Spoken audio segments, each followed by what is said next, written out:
I didn't marry a monster, even though I call him that sometimes, out of my anger. I married a man who knew what he was doing. He knew how to say all the right things. He knew how to emulate me. And I felt like that was a promise of a future.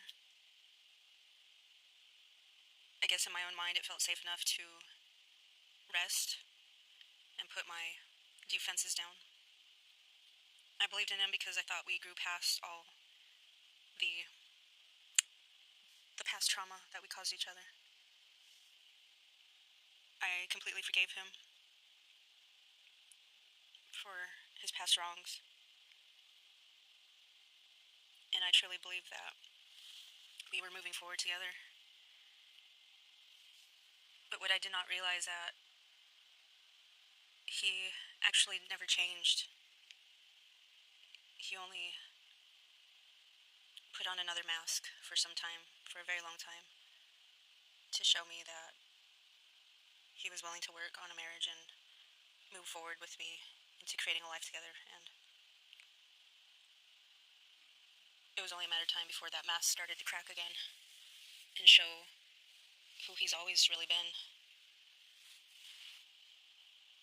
And what he's always really been is a lustful man. It's not about competing with other women or with attention, trying to get his validation, knowing that he's giving somebody else validation and attention. It's more with his need to feel wanted more than his need to feel connected with me and honest with me. I don't know much about what's going on inside these men's heads these days. There's a lot of easy access, like I've said before. And life is hard. Lust and instant gratification and connection with somebody new, it's a dopamine hit. I get it.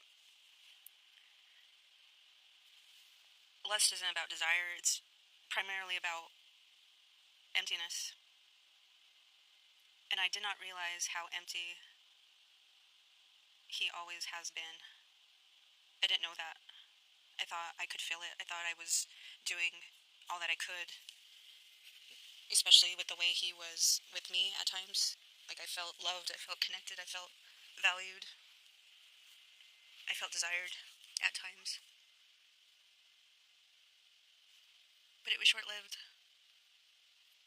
He would always be restless and get bored with the loyalty, and it was so painfully obvious in the last year, 2 years before the discard. Like, he was getting tired. I was getting tired. I was still very, very sick with my Lyme disease and trying to recover. And he would come home tired and say, I'd done what I had to do. I've done what I had to do. And now that is profound. It stays with me, it sticks with me, because whoever he was talking to had repeated that to him. Because he was crying out for help. He was tired of me. Tired of carrying the weight. Of carrying the burden financially, because I was unable to work for a good 2.5 years. Maybe even close to 3 years. I lost my job because I wasn't able to breathe. I thought I was dying. I was. But the fact of the matter is, he found an outlet, and that was connecting with other people behind my back while I was ailing in my health.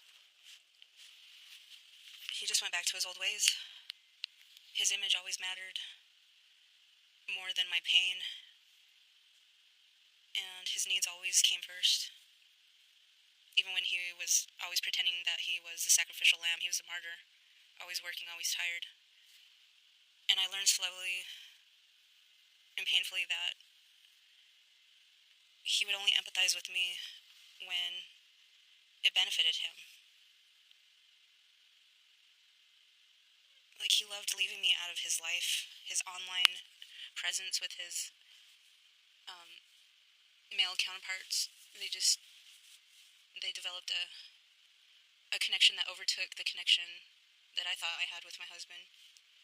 He was not calling me as much, he wasn't texting me as much. It was very surface level again. And I knew that it was wrong, that I stopped trusting my own instincts. Because every concern that I had, I was just telling myself, I don't have time for this. You need to get better. You're so sick. And your dog is dying. You just lost your home to the hurricane. You're still paying on that mortgage. You're still paying on a rental. And he's working his butt off just to survive. I felt like if I brought up anything that had to do with the relationship, that, he would tell me that I'm too sensitive, as he always would tell me, or shut me down. And in 2023, right before his mother passed in January 2024, I just remember going through another time where he was constantly coming home and just giving me the silent treatment. Again, I was having a lot of, blood issues and not being able to breathe, and my hands were tied. I was just trying to survive. I couldn't trust my own intuition back then because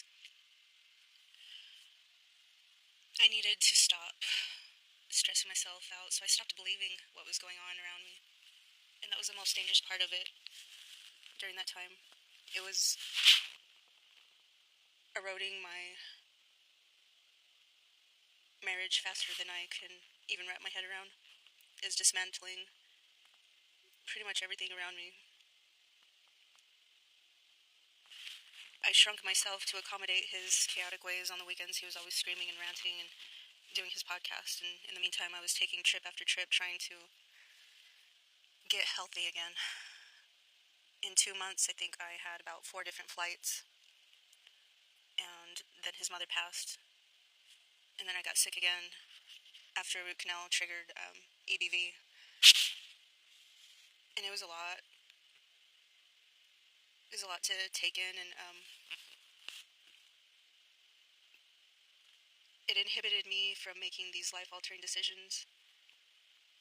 I don't want to get emotional, but I know I stayed longer than I should have. I forgave him for so many things that I shouldn't have. I completely sacrificed, myself, believing that loyalty will eventually be reciprocated. But God, you have to remember something, though. If you're with a man like this, that always uses you as a scapegoat and blames you for everything, even though when you're just managing his whole life around him, all he needs to do is go to work and come home, he'll never change. The goal post is always moving. He'll never apologize to you. The cycle keeps repeating because it benefits from the chaos he brings, and your hope that he'll eventually see how hard you're working to get better, whether you're sick in bed dying like I was, or if you're trying to better your life. It doesn't matter what position you're in. Eventually the realization comes in small pieces. It comes to you in moments of clarity and silence. And I'm beyond exhausted. Sleep has not fixed this exhaustion yet. And I think today I'm grieving, just because I'm recognizing that this lustful man who I loved and adored was never real to me. The guy that I was married to was only loyal to himself ever. And I lost so much time. And I do realize that this is not the end of my story. It's just the beginning. I have to look at it as a life lesson in surviving a man who tried to destroy me. In a literal sense, he tried to destroy me. And I still can't believe it. I still can't believe it. But that realization does something powerful to you when you accept it. It shapes your discernment. It teaches you what to look out for in the future. And believe me, I'm on guard with men who are very charming and they have this very attractive character. I'm wary of that now. And it's too bad. It's between chemistry and safety. It's between words and patterns. I will always believe actions over words. I'm finally emerging on the other end with clarity, and no one can gaslight the hell out of me ever again. I'm not even taking any chances with my own brother-in-law. I completely wrote him off, and I even did a video on his dumbass. But as far as this marriage goes, yeah, I kicked myself in the ass that it should have been done a long time ago, had I known what he did to my niece and sister. And all this other stuff in between didn't occur in the last 6 years or so. I know I would have been done with him. But this is a lesson. I outgrew him. I outgrew this extreme performance by him. I outgrew this lustful man and his lies and his cheating ways. And that's the most profound truth. A man can betray you. He can diminish you. Even break your heart. But he cannot own you and your future unless you hand it away. I took my life back. He has zero access to me. I will completely walk past him like I've never even known him.